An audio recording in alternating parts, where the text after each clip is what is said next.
The American Yawp. Chapter 3, British North America. Section 1, Introduction. Whether they came as servants, enslaved laborers, free farmers, religious refugees, or powerful planters, the men and women of the American colonies created new worlds. Native Americans saw fledgling settlements grow into unstoppable beachheads of vast new populations that increasingly monopolized resources and made the land into something else entirely. Meanwhile, as colonial societies developed in the 17th and 18th centuries, fluid labor arrangements and racial categories solidified into the race-based chattel slavery that increasingly defined the economy of the British Empire. The North American mainland originally occupied a small and marginal place in that broad empire, as even the output of its most prosperous colonies paled before the tremendous wealth of Caribbean sugar islands. And yet, the colonial backwaters on the North American mainland, ignored by many imperial officials, were nevertheless deeply tied into these larger Atlantic networks. A new and increasingly complex Atlantic world connected the continents of Europe, Africa, and the Americas. Events across the ocean continued to influence the lives of American colonists. Civil war, religious conflict, and nation-building transformed 17th century Britain and remade societies on both sides of the ocean. At the same time, colonial settlements grew and matured, developing into powerful societies capable of warring against Native Americans and subduing internal upheaval. Patterns and systems established during the colonial era would continue to shape American society for centuries, and none, perhaps, would be as brutal and destructive as the institution of slavery.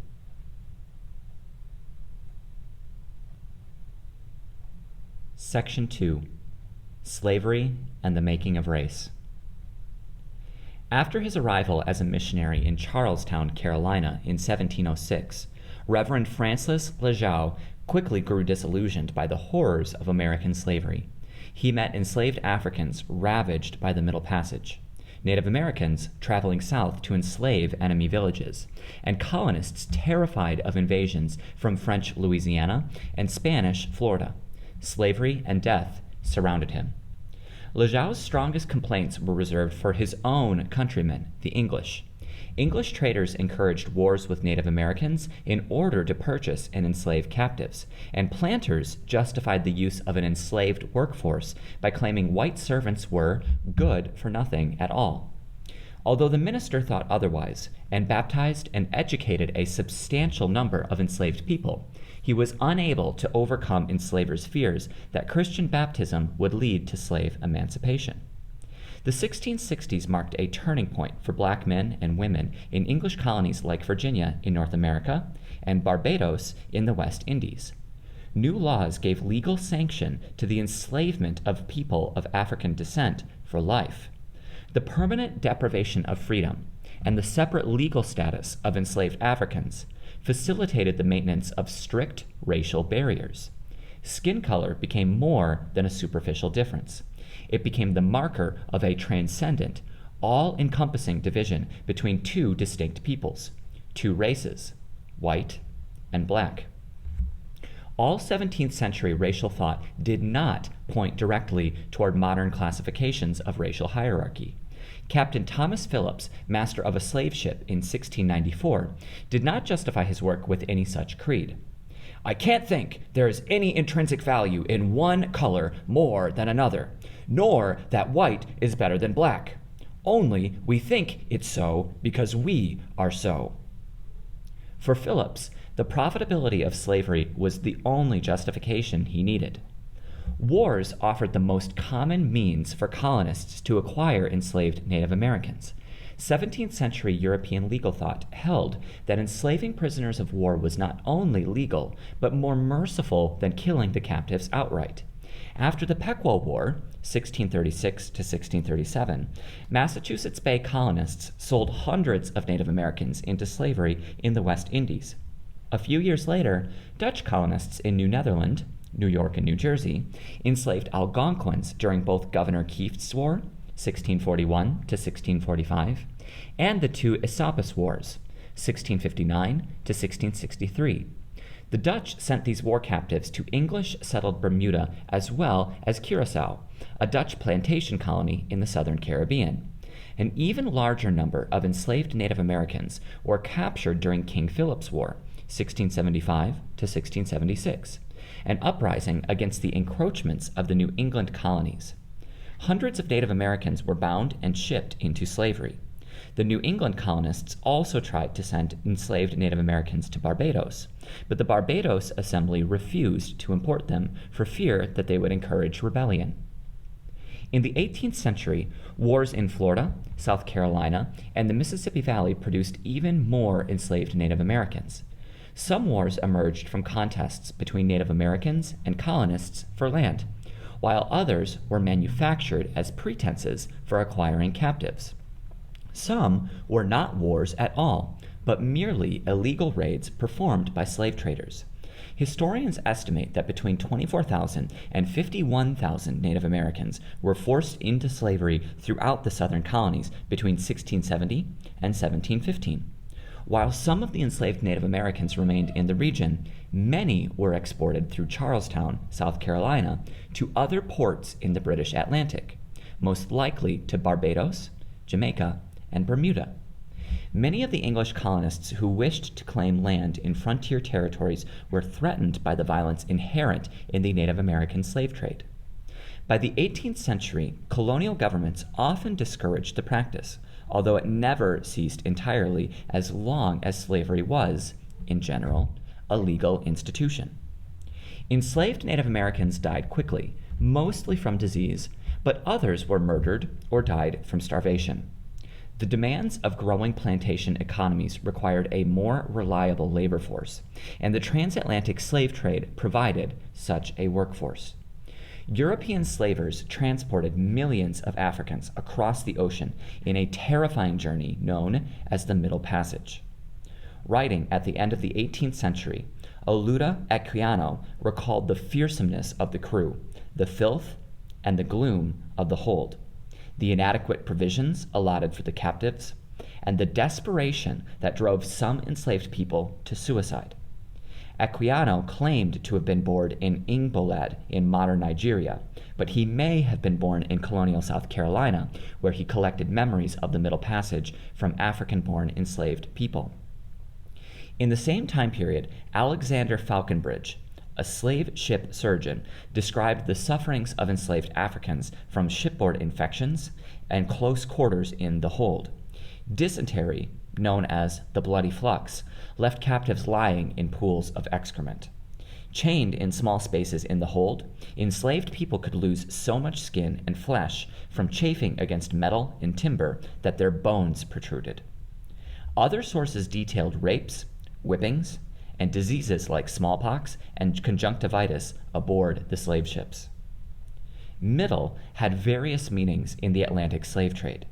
For the captains and crews of slave ships, the Middle Passage was one leg in the maritime trade in sugar and other semi-finished American goods, manufactured European commodities, and enslaved Africans. For the enslaved Africans, the Middle Passage was the middle leg of three distinct journeys from Africa to the Americas. First was an overland journey in Africa to a coastal slave trading factory, often a trek of hundreds of miles. Second, and middle, was an oceanic trip lasting from 1 to 6 months in a slaver. Third was acculturation, also known as seasoning, and transportation to the American mine, plantation, or other location where enslaved people were forced to labor.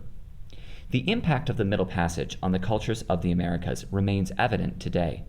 Many foods associated with Africans, such as cassava, were originally imported to West Africa as part of the slave trade, and were then adopted by African cooks before being brought to the Americas, where they are still consumed. West African rhythms and melodies live in new forms today, in music as varied as religious spirituals and synthesized drum beats. African influences appear in the basket-making and language of the Gullah people on the Carolina coastal islands.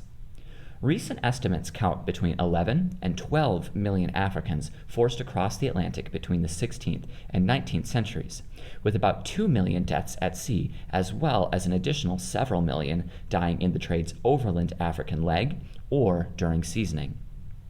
Conditions in all three legs of the slave trade were horrible, but the first abolitionists focused especially on the abuses of the Middle Passage.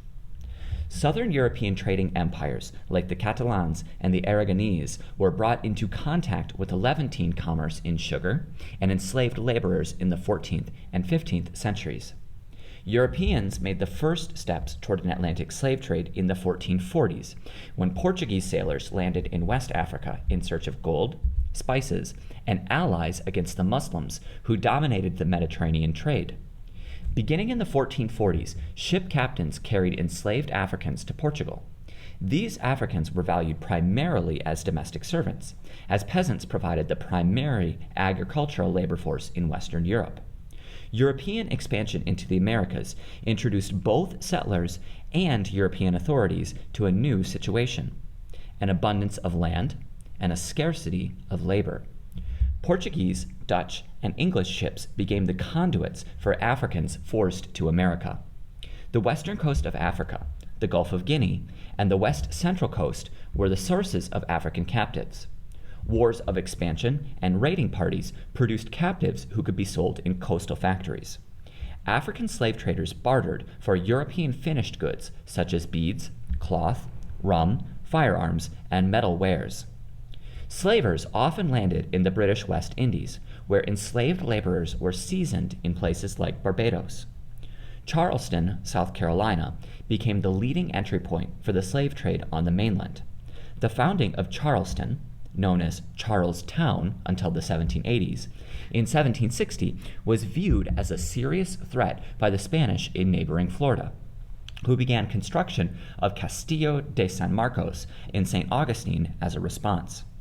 In 1693, the Spanish king issued the Decree of Sanctuary, which granted freedom to enslaved people fleeing the English colonies if they converted to Catholicism and swore an oath of loyalty to Spain. The presence of Africans who bore arms and served in the Spanish militia testifies to the different conceptions of race among the English and Spanish in America. About 450,000 Africans landed in British North America, a relatively small portion of the 11 to 12 million victims of the trade. As a proportion of the enslaved population, there were more enslaved women in North America than in other colonial enslaved populations. Enslaved African women also bore more children than their counterparts in the Caribbean or South America, facilitating the natural reproduction of enslaved people on the North American continent. A 1662 Virginia state law stated that an enslaved woman's children inherited the condition of their mother. Other colonies soon passed similar statutes. This economic strategy on the part of planters created a legal system in which all children born to enslaved women would be enslaved for life, whether the father was white or black, enslaved or free. Most fundamentally, the emergence of modern notions of race was closely related to the colonization of the Americas and the slave trade. African slave traders lacked a firm category of race that might have led them to think that they were selling their own people, in much the same way that Native Americans did not view other indigenous groups as part of the same race. Similarly, most English citizens felt no racial identification with the Irish or even the Welsh. The modern idea of race as an inherited physical difference, most often skin color, that is used to support systems of oppression was new in the early modern Atlantic world. In the early years of slavery, especially in the South, the distinction between indentured servants and enslaved people was initially unclear. In 1643, however, a law was passed in Virginia that made African women tithable. This, in effect, associated African women's work with difficult agricultural labor. There was no similar tax levied on white women. The law was an attempt to distinguish white women from African women. The English ideal was to have enough hired hands and servants working on a farm so that wives and daughters did not have to partake in manual labor. Instead, white women were expected to labor in dairy sheds, small gardens, and kitchens. Of course, because of the labor shortage in early America, white women did participate in field labor. But this idealized gender division of labor contributed to the English conceiving of themselves as better than other groups who did not divide labor in this fashion, including West Africans arriving in slave ships to the colonies. For many white colonists, the association of a gender division of labor with Englishness provided a further justification for the enslavement and subordination of Africans. Ideas about the rule of the household were informed by legal and customary understandings of marriage and the home in England. A man was expected to hold paternal dominion over his household, which included his wife, children, servants, and enslaved laborers. In contrast, enslaved people were not legally masters of a household and were therefore subject to the authority of the white enslaver. Marriages between enslaved people were not recognized in colonial law. Some enslaved men and women married abroad. That is, they married individuals who were not owned by the same enslaver and did not live on the same plantation. These husbands and wives had to travel miles at a time, typically only once a week on Sundays, to visit their spouses. Legal or religious authority did not protect these marriages, and enslavers could refuse to let their enslaved laborers visit a spouse, or even sell an enslaved person to a new enslaver hundreds of miles away from their spouse and children. Within the patriarchal and exploitative colonial environment, enslaved men and women struggled to establish families and communities. Section 3. Turmoil in Britain. Religious conflict plagued 16th century England. While Spain plundered the New World and built an empire, Catholic and Protestant English monarchs vied for supremacy and attacked their opponents as heretics. Queen Elizabeth cemented Protestantism as the official religion of the realm, but questions endured as to what kind of Protestantism would hold sway. Many radical Protestants, often called Puritans by their critics, looked to the New World as an opportunity to create a beacon of Calvinist Christianity, while others continued the struggle in England. By the 1640s, political and economic conflicts between Parliament and the Crown merged with long-simmering religious tensions, made worse by a king who seemed sympathetic to Catholicism. The result was a bloody civil war. Colonists reacted in a variety of ways as England waged war on itself, but all were affected by these decades of turmoil. Between 1629 and 1640, the absolute rule of Charles I caused a considerable friction between the English Parliament and the king. Conflict erupted in 1640 when a parliament called by Charles refused to grant him subsidies to suppress a rebellion in Scotland. The Irish rebelled the following year, and by 1642, strained relations between Charles and Parliament led to a civil war in England. In 1649, Parliament won, Charles I was executed, and England became a republic and protectorate under Oliver Cromwell. These changes redefined England's relationship with its American colonies, as the new government under Cromwell attempted to consolidate its hold over its overseas territories. In 1642, no permanent British North American colony was more than 35 years old. The Crown and various proprietors controlled most of the colonies, but settlers from Barbados to Maine enjoyed a great deal of independence. This was especially true in Massachusetts Bay, where Puritan settlers governed themselves according to the colony's 1629 charter.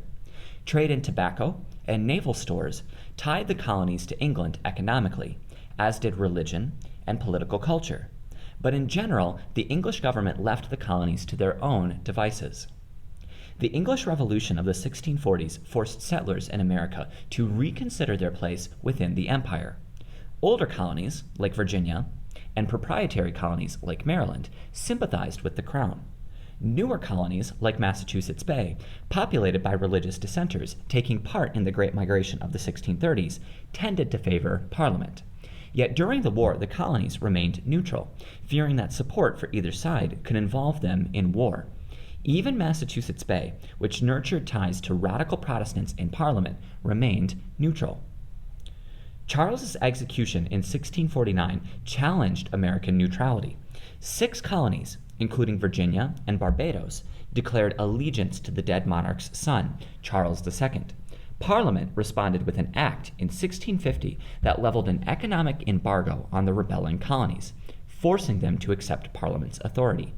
Parliament argued that America had been planted at the cost and settled by the English nation, and that it, as the embodiment of that commonwealth, possessed ultimate jurisdiction over the colonies. It followed up the embargo with the Navigation Act of 1651, which compelled merchants in every colony to ship goods directly to England in English ships. Parliament sought to bind the colonies more closely to England and prevent other European nations, especially the Dutch, from interfering with American possessions. The monarchy was restored with Charles II, but popular suspicions of the crown's Catholic and French sympathies lingered. Charles II's suppression of the religious and press freedoms that flourished during the Civil War years demonstrated the crown's desire to reimpose order and royal rule. But it was the openly Catholic and pro-French policies of his successor, James II, that once again led to the overthrow of the monarchy in 1688. In that year, a group of bishops and parliamentarians offered the English throne to the Dutch Prince William of Holland and his English bride, Mary, the daughter of James II. This relatively peaceful coup was called the Glorious Revolution. In the decades before the Glorious Revolution, English colonists experienced religious and political conflict that reflected transformations in Europe, as well as distinctly colonial conditions. In the 1670s and early 1680s, King Charles II tightened English control over North America and the West Indies through the creation of new colonies, the imposition of the new Navigation Acts, and the establishment of a new executive council called the Lords of Trade and Plantations. As imperial officials attempted to curb colonists' autonomy, threats from Native Americans and New France on the continent led many colonists to believe that Native Americans and Catholics sought to destroy English America. In New England, an uprising began in 1675 led by Wampanoag leader Metacom, or King Philip, as the English called him, seemed to confirm these fears. Conflicts with the Native Americans helped trigger the revolt against royal authorities known as Bacon's Rebellion in Virginia the following year. James II worked to place the colonies on firmer administrative and defensive footing by creating the Dominion of New England in 1686. The Dominion consolidated the New England colonies, New York, and New Jersey into one administrative unit to counter French Canada, but colonists strongly resented the loss of their individual provinces. The Dominion's governor, Sir Edmund Andros, did little to assuage fears of arbitrary power when he forced colonists into military service for a campaign against Native Americans in Maine in early 1687. Impressment into military service was a long-standing grievance among English commoners that was transplanted to the colonies. In England, James's push for religious toleration of Catholics and dissenters brought him into conflict with Parliament and the Anglican establishment in England. After the 1688 invasion by the Protestant William of Orange, James fled to France. When colonists learned imperial officials in Boston and New York City attempted to keep the news of the Glorious Revolution secret, simmering hostilities toward provincial leaders burst into the open. In Massachusetts, New York, and Maryland, colonists overthrew colonial governments as local social antagonisms fused with popular animosity toward imperial rule. Colonists in America quickly declared allegiance to the new monarchs. They did so in part to maintain order in their respective colonies. As one Virginia official explained, if there was no king in England, there was no government here. A declaration of allegiance was therefore a means toward stability. More importantly, colonists declared for William and Mary because they believed that their ascension marked the rejection of absolutism and confirmed the centrality of Protestantism and liberty in English life. Settlers joined in the revolution by overthrowing the Dominion government, restoring the provinces to their previous status, and forcing out the Catholic-dominated Maryland government.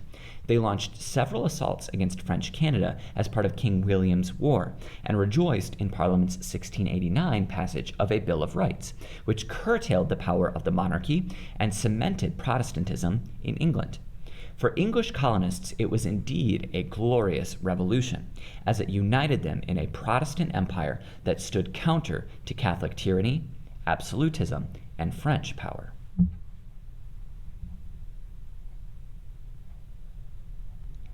Section 4. New Colonies. Despite the turmoil in Britain, colonial settlement grew considerably throughout the 17th century, and several new settlements joined the two original colonies of Virginia and Massachusetts. In 1632, Charles I set a tract of about 12 million acres of land at the northern tip of the Chesapeake Bay, aside for a second colony in North America. Named for the new monarch's queen, Maryland was granted to Charles's friend and political ally, Cecilius Calvert, the second Lord Baltimore. Calvert hoped to gain additional wealth from the colony, as well as to create a haven for fellow Catholics. In England, many of that faith found themselves harassed by the Protestant majority, and more than a few considered migrating to America. Charles I, a Catholic sympathizer, was in favor of Lord Baltimore's plan to create a colony that would demonstrate that Catholics and Protestants could live together peacefully. In late 1633, both Protestant and Catholic settlers left England for the Chesapeake, arriving in Maryland in March of 1634. Men of middling means found greater opportunities in Maryland, which prospered as a tobacco colony without the growing pains suffered by Virginia. Unfortunately, Lord Baltimore's hopes of a diverse Christian colony were thwarted. Most colonists were Protestants relocating from Virginia. Many of these Protestants were radical Quakers and Puritans who were frustrated with Virginia's efforts to force adherence to the Anglican Church, also known as the Church of England. In 1650, Puritans revolted, setting up a new government that prohibited both Catholicism and Anglicanism. Governor William Stone attempted to put down the revolt in 1655, but was not successful until 1658. 2 years after the Glorious Revolution, from 1688 to 1689, the Calverts lost control of Maryland and the province became a royal colony. Religion was a motivating factor in the creation of several other colonies as well, including the New England colonies of Connecticut and Rhode Island. The settlements that would eventually compose Connecticut grew out of settlements in Saybrook and New Haven. Thomas Hooker and his congregation left Massachusetts for Connecticut because the area around Boston was becoming increasingly crowded. The Connecticut River Valley was large enough for more cattle and agriculture. In June 1636, Hooker led 100 people and a variety of livestock in settling an area they called Newtown, later Hartford. New Haven Colony had a more directly religious origin, as the founders attempted a new experiment in Puritanism. In 1638, John Davenport, Theophilus Eaton, and other supporters of the Puritan faith settled in Quinnipiac, New Haven, area of the Connecticut River Valley. In 1643, New Haven was officially organized, with Eaton named governor. In the early 1660s, 3 men who had signed the death warrant for Charles I were concealed in New Haven. This did not win the colony any favors, and it became increasingly poorer and weaker. In 1665, New Haven was absorbed into Connecticut, but its singular religious tradition endured with the creation of Yale College. Religious radicals similarly founded Rhode Island. After his exile from Massachusetts, Roger Williams created a settlement called Providence in 1636. He negotiated for the land with the local Narragansett sachems Canonicus and Myatonemy. Williams and his fellow settlers agreed on an egalitarian constitution and established religious and political freedoms in the colony. The following year, another Massachusetts exile, Anne Hutchinson, and her followers settled near Providence. Others soon arrived, and the colony was granted a charter by Parliament in 1644. Persistently independent and with Republican sympathies, the settlers refused a governor and instead elected a president and a council. These separate communities passed laws abolishing witchcraft trials, imprisonment for debt, and, in 1652, chattel slavery. Because of the colony's policy of toleration, it became a haven for Quakers, Jews, and other persecuted religious groups. In 1663, Charles II granted the colony a royal charter establishing the colony of Rhode Island and Providence plantations. Until the middle of the 17th century, the English neglected the area between Virginia and New England, despite obvious environmental advantages. The climate was healthier than the Chesapeake and more temperate than New England. The Mid-Atlantic had 3 highly navigable rivers, the Susquehanna, the Delaware, and the Hudson. The Swedes and Dutch established their new colonies in the region, New Sweden in Delaware Valley and New Netherland in the Hudson Valley. Compared to other Dutch colonies around the globe, the settlements on the Hudson River were relatively minor. The Dutch West India Company realized that in order to secure its fur trade in the area, it needed to establish a greater presence in New Netherland. Toward this end, the company formed New Amsterdam on Manhattan Island in 1625. Although the Dutch extended religious tolerance to those who settled in New Netherland, the population remained small. This left the colony vulnerable to English attack during the 1650s and 1660s, resulting in the handover of New Netherland to England in 1664. The new colony of New York was named for the proprietor, James, the Duke of York, brother to Charles II and funder of the expedition against the Dutch in 1664. New York was briefly reconquered by the Netherlands in 1667, and class and ethnic conflicts in New York City contributed to the rebellion against English authorities during the Glorious Revolution of 1688 and 1689. Colonists of Dutch ancestry resisted assimilation into English culture well into the 18th century, prompting New York Anglicans to note that the colony was rather like a conquered foreign province. After the acquisition of New Netherland, Charles II and the Duke of York wished to strengthen English control over the Atlantic seaboard. In theory, this was to better tax the colonies. In practice, the awarding of the new proprietary colonies of New Jersey, Pennsylvania, and the Carolinas was a payoff of debts and political favors. In 1664, the Duke of York granted the area between the Hudson and Delaware rivers to 2 English noblemen. These lands were split into 2 distinct colonies, East Jersey and West Jersey. One of West Jersey's proprietors included William Penn.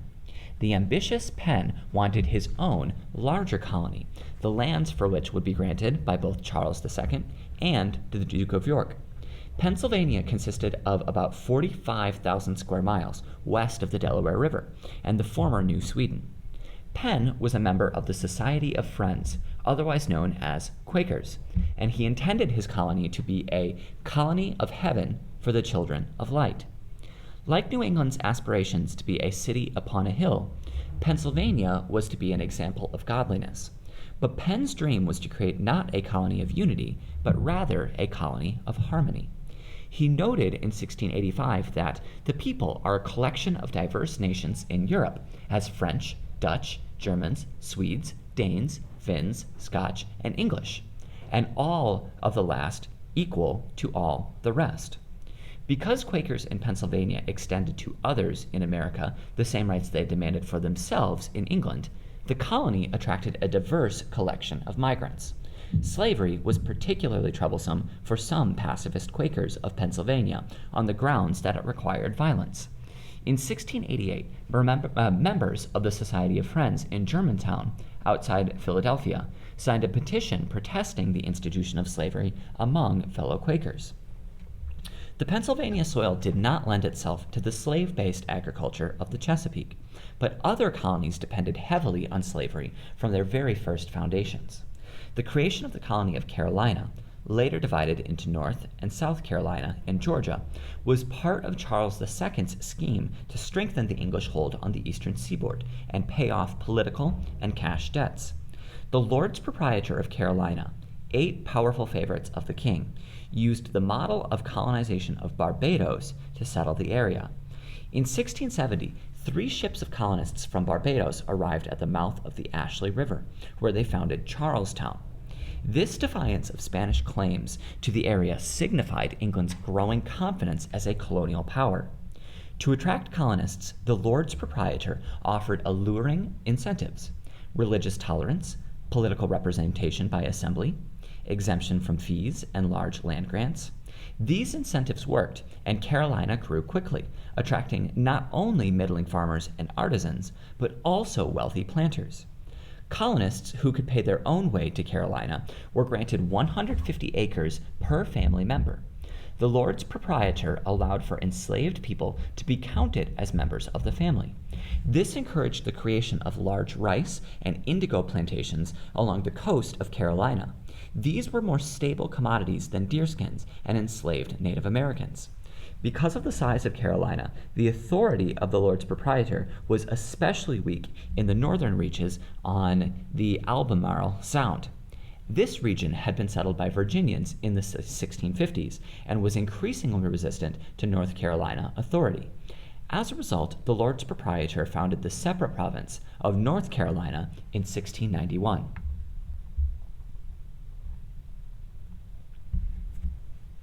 Section 5.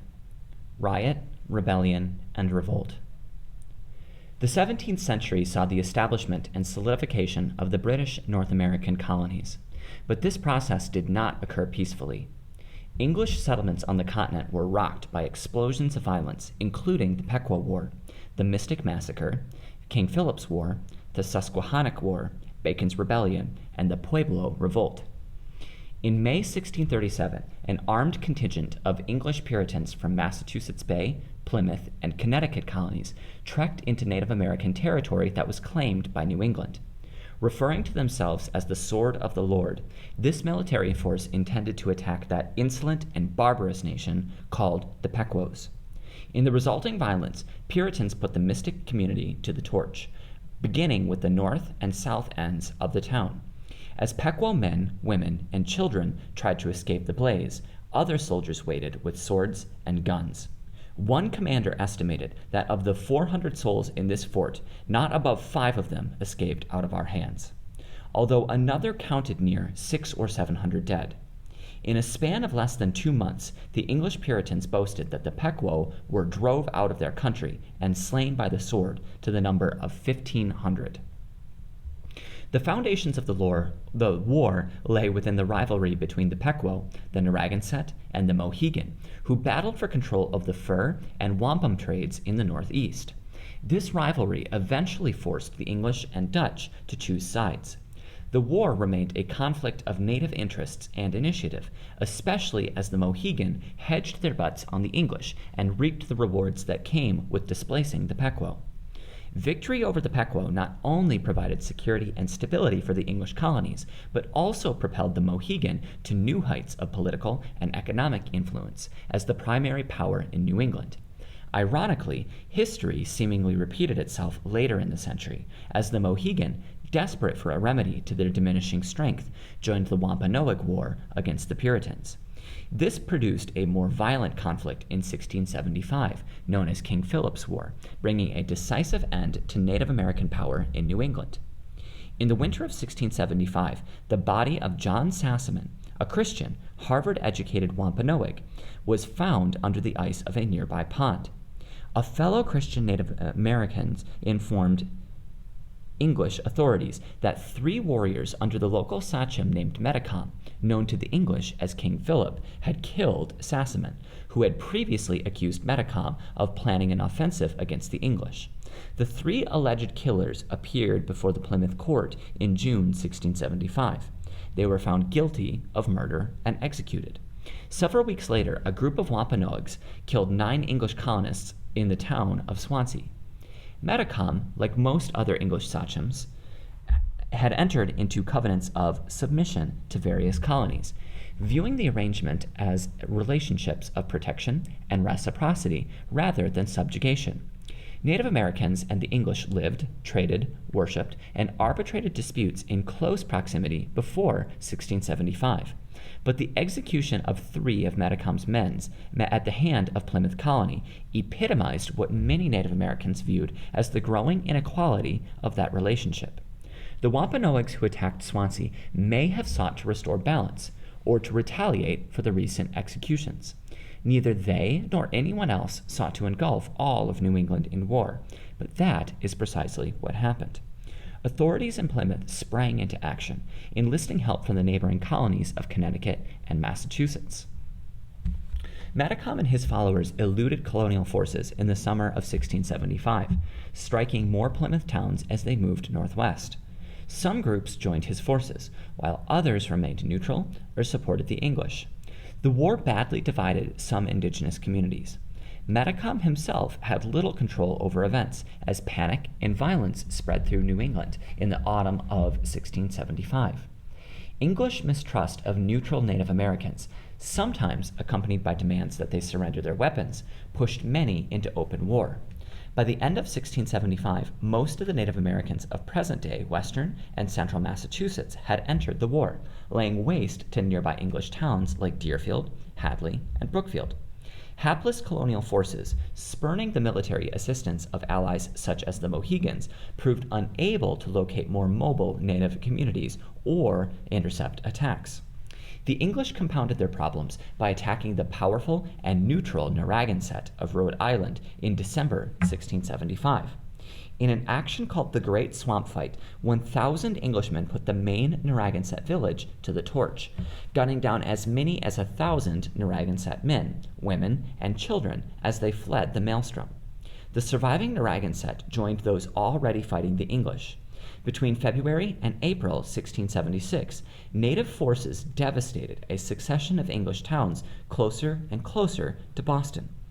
In the spring of 1676, the tide turned.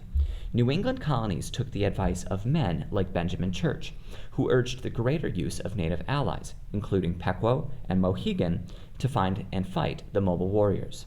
As the combatants were unable to plant crops and forced to live off the land, their will to continue the struggle waned as companies of English and native allies pursued them. Growing numbers of fighters fled the region, switched sides, or surrendered in the spring and summer. The English sold many of the latter group into slavery. Colonial forces finally caught up with Matacom in 1676, and the Sachem was slain by a Christian Native American fighting with the English.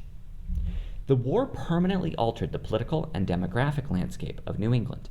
Between 800 and 1,000 English and at least 3,000 Native Americans perished in the 14-month conflict. Thousands of others fled the region or were sold into slavery. In 1670, Native Americans comprised roughly 25% of New England's population. A decade later, they made up perhaps 10%. The war's brutality also encouraged a growing hatred of all indigenous people among many New England colonists. Though the fighting ceased in 1676, the bitter legacy of King Philip's War lived on. 16 years later, New England faced a new fear, the supernatural.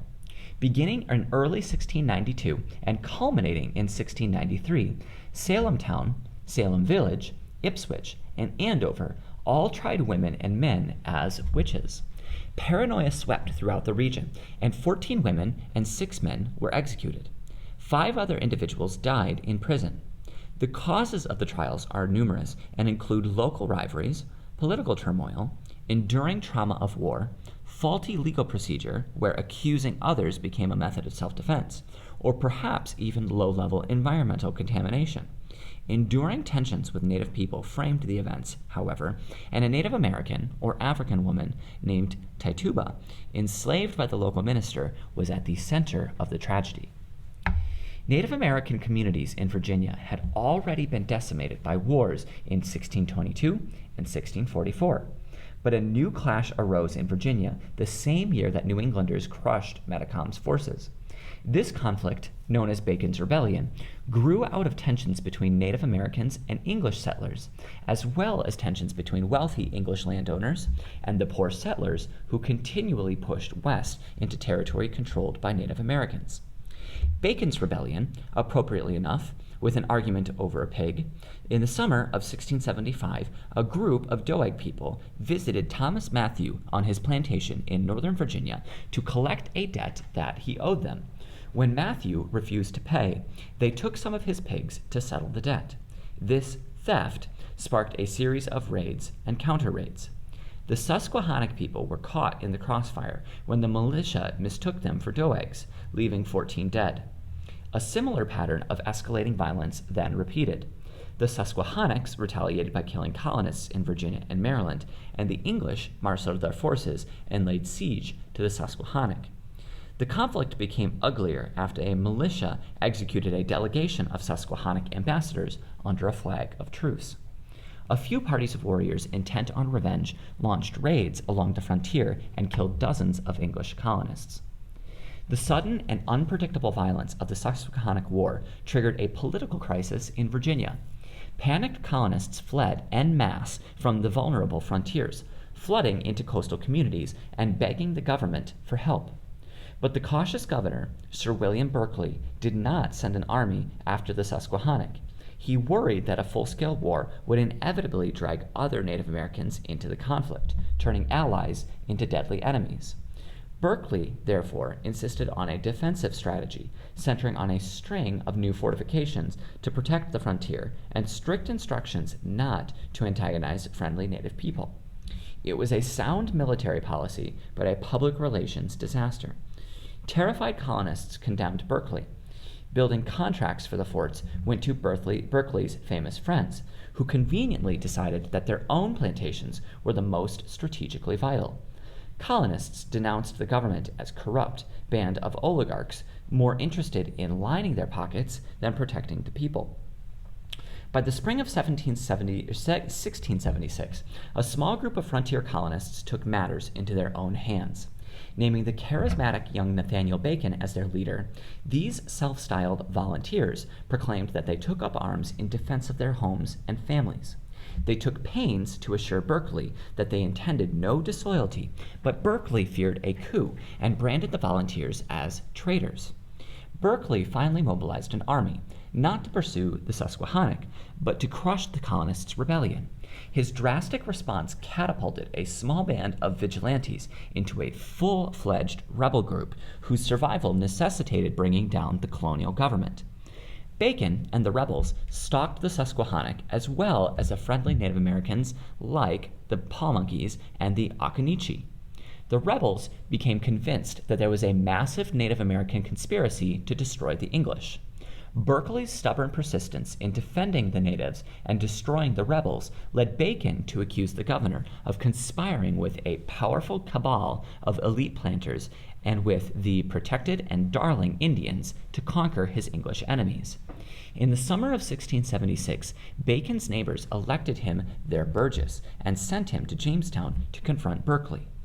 Though the House of Burgesses enacted pro-rebel reforms like prohibiting the sale of arms to Native Americans and restoring suffrage rights to landless freemen, Bacon's supporters remained unsatisfied. Berkeley soon had Bacon arrested and forced the rebel leader into the humiliating position of publicly begging forgiveness for his treason. Bacon swallowed this indignity, but turned the tables by gathering an army of followers and surrounding the State House, demanding that Berkeley name him the general of Virginia, and bless his universal war against Native Americans. Instead, the 70-year-old governor stepped onto the field in front of the crowd of angry men, unafraid, and called Bacon a traitor to his face. Then he tore open his shirt and dared Bacon to shoot him in the heart, if he was so intent on overthrowing his government. "Here," he shouted before the crowd, "shoot me before God. It is a fair mark. Shoot." When Bacon hesitated, Berkeley drew his sword and challenged the young man to a duel, knowing that Bacon could neither back down from a challenge without looking like a coward, nor kill him without making himself into a villain. Instead, Bacon resorted to bluster and blasphemy. Threatening to slaughter the entire assembly if necessary, he cursed, "God damn my blood, I came for a commission, and a commission I will have before I go." Berkeley stood defiant, but the cowed Burgesses finally prevailed upon him to grant Bacon's request. Virginia had its general, and Bacon had his war. After this dramatic showdown in Jamestown, Bacon's rebellion quickly spiraled out of control. Berkeley slowly rebuilt his Loyalist army, forcing Bacon to divert his attention to the coasts and away from Native Americans. But most rebels were more interested in defending their homes and families than in fighting other Englishmen, and they deserted in droves at every rumor of native activity. In many places, the rebellion was less an organized military campaign than a collection of local grievances and personal rivalries. Both rebels and loyalists smelled the opportunities for plunder, seizing their rivals' estates and confiscating their property. For a small but vocal minority of rebels, however, the rebellion became an ideological revolution. Sarah Drummond, wife of rebel leader William Drummond, advocated independence from England and the formation of a Virginian republic, declaring, "I fear the power of England no more than a broken straw." Others struggled for a different kind of independence. White servants and enslaved black people fought side by side in both armies after promises of freedom for military service. Everyone accused everyone else of treason. Rebels and loyalists switched sides, depending on which side was winning, and the whole Chesapeake disintegrated into a confused melee of secret plots and grandiose crusades, sordid vendettas, and desperate gambits, with Native Americans and English alike struggling for supremacy and survival. One Virginian summed up the rebellion as "our time of anarchy." The rebels steadily lost ground and ultimately suffered a crushing defeat. Bacon died of typhus in the autumn of 1676, and his successors surrendered to Berkeley in January of 1677. Berkeley summarily tried and executed the rebel leadership in a succession of kangaroo courts-martial. Before long, however, the royal fleet arrived, bearing over 1,000 red-coated troops and a royal commission of investigation charged with restoring order to the colony. The commissioners replaced the governor and dispatched Berkeley to London, where he died in disgrace. But the conclusion of Bacon's rebellion was uncertain, and the maintenance of order remained precarious for years afterward. The garrison of royal troops discouraged both incursion by Native Americans and insurrection by discontented colonists, allowing the king to continue profiting from tobacco revenues. The end of armed resistance did not mean a resolution to the underlying tensions destabilizing colonial society. Native Americans inside Virginia remained an embattled minority, and those outside Virginia remained a terrifying threat. Elite planters continued to grow rich by exploiting their indentured servants and marginalizing small farmers. Most Virginians continued to represent their exploitation with a simmering fury. Virginia legislators did recognize the extent of popular hostility toward their colonial rule, however, and improved the social and political conditions of poor white Virginians in the years after the rebellion. During the same period, the increasing availability of enslaved workers throughout the Atlantic world contributed to planters' long-scale adoption of slave labor in the Chesapeake. Just a few years after Bacon's rebellion, the Spanish experienced their own tumult in the area of contemporary New Mexico. The Spanish had been maintaining control partly by suppressing Native American beliefs. Friars aggressively enforced Catholic practice, burning native idols and masks and other sacred objects, and banishing traditional spiritual practices. In 1680, the Puebloan religious leader Pope, who had been arrested and whipped for sorcery 5 years earlier, led various Puebloan groups in rebellion. Several thousand Puebloan warriors razed the Spanish countryside and besieged Santa Fe. They killed 400, including 21 Franciscan priests, and allowed 2,000 other Spanish and Christian Puebloans to flee. It was perhaps the greatest act of indigenous resistance in North American history. In New Mexico, the Puebloans eradicated all traces of Spanish rule. They destroyed churches and threw themselves into rivers to wash away their Christian baptisms. "The God of the Christians is dead," Pope exclaimed, and the Puebloans resumed traditional spiritual practices. The Spanish were exiled for 12 years. They returned in 1692, weakened, to conquer New Mexico. The late 17th century was a time of great violence and turmoil. Bacon's rebellion turned white Virginians against one another. King Philip's War shattered Native American resistance in New England, and the Pueblo Revolt struck a major blow to Spanish power. It would take several more decades before similar patterns erupted in Carolina and Pennsylvania, but the constant advance of European settlements provoked conflict in those areas as well. In 1750, the Yamasee, Carolina's closest allies and most lucrative trading partners, turned against the colony and nearly destroyed it entirely. Riding from Carolina to London, the settler George Rodd believed the Yamasee wanted nothing less than the whole continent and to kill us or chase us all out. The Yamasee would eventually advance within miles of Charlestown. The Yamasee War's first victims were traders. The governor had dispatched 2 of the colony's most prominent men to visit and pacify a Yamasee council following rumors of native unrest.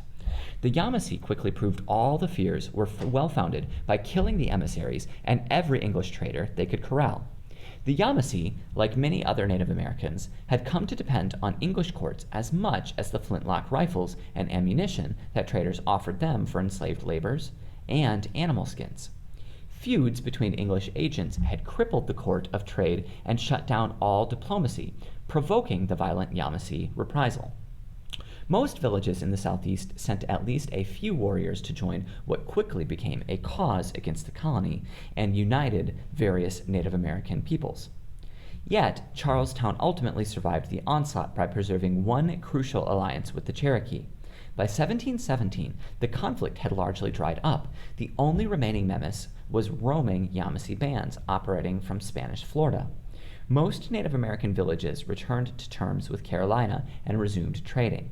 The lucrative trade in enslaved Native Americans, however, which had consumed 50,000 souls in 5 decades, largely dwindled after the war. The danger was too high for traders, and the colonies discovered even greater profits by importing Africans to work new rice plantations. Herein lies the birth of the Old South, that expanse of plantations that created untold wealth and misery. Native Americans retained the strongest militaries in the region, but they never again threatened the survival of English colonies. If a colony existed where peace with indigenous people might continue, it would be Pennsylvania. At the colony's founding, William Penn created a Quaker religious imperative for the peaceful treatment of Native Americans. While Penn never doubted that the English would appropriate Native American lands, he demanded that his colonists obtain these territories through purchase rather than violence. Though Pennsylvanians maintained relatively peaceful relations with Native Americans, increased immigration and booming land speculation increased the demand for land. Coercive and fraudulent methods of negotiation became increasingly prominent.